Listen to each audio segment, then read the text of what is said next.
Buenas, yo soy Manu y podéis encontrarme en Twitter como Baltar-17.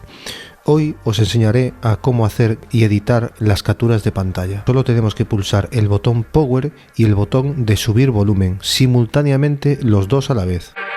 Como veis, nos saldrá una miniatura en la parte inferior en la que pulsaremos y accederemos al editor de capturas.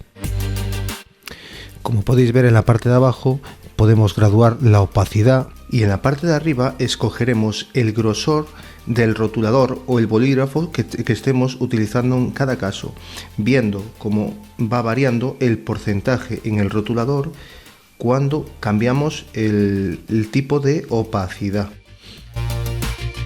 Otra cosa es en el bolígrafo, le podemos también que cambia el estilo, le podemos dar más grano o menos grano, o que sea una línea más homogénea o menos homogénea.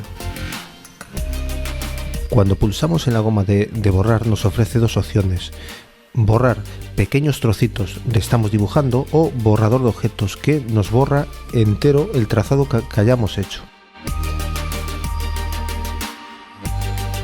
Si pulsamos en la regla podemos girar tantas veces como queramos y trazar los ángulos que necesitemos en cada momento. La pondremos, buscaremos el ángulo necesario y tanto dibujaremos por la parte de arriba como en la parte de abajo de la regla, según nos convenga trazar la línea. Según el color que busquemos, pulsaremos en el selector de color que está a la izquierda del botón más. Y así escogeremos el color que más nos interese en cada momento. Si volvemos a pulsar en el más, accederemos a las diferentes funciones que nos ofrece hacer una captura de pantalla. Entre ellas, hacer un texto en el que podemos aumentar el tamaño de la palabra, escoger el tipo de letra, centrarla. Si pulsamos en las letras ese botón que pone AA, escogeremos el tamaño. También podremos añadir la firma personalizada en cada momento. Simplemente le daremos a añadir firma, la crearemos y ya nos quedará grabada. Cuando pulsamos en el selector de la lupa, lo que haremos es ampliar una zona en concreto que queramos mostrar a alguien. Y si desplazamos el botón verde hacia abajo, hacia la derecha, haremos zoom dentro de la lupa. Un truco para mostrar una zona concreta de la captura de pantalla es primero añadir una lupa, ampliamos según nos interese y después tiramos de opacidad. Lo que haremos es mostrar esa zona en concreta.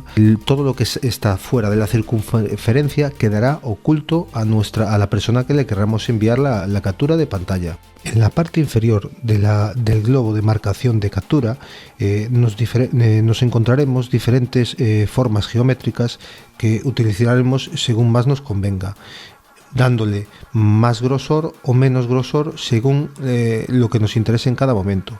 También podremos hacer un cuadrado o un rectángulo de esta forma para tapar alguna zona del texto que no querramos que la persona a la que la enviamos vea. Esto es interesante para ocultar un número de teléfono o algo crítico que queremos evitar que los demás vean. Podremos poner también bocadillos para meter letras exactamente en la zona donde nosotros querramos, o flechas según el tipo, lo que querramos marcar en ese momento, escogiendo el color que nos interese.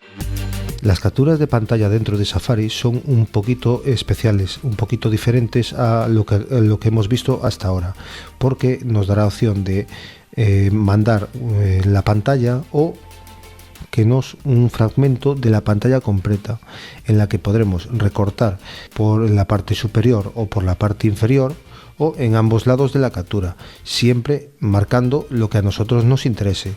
Después los siguientes pasos es igual que lo que vimos en las capturas de pantalla. Una vez que añadimos lo que queramos mostrar en la captura, podremos enviarlo directamente a cualquiera de nuestros de nuestros contactos, y también nos dará la opción de que si guardamos la página completa, compartirla y guardarla como si fuera un PDF, que nos puede valer muy bien para guardarlo dentro de la aplicación de libros.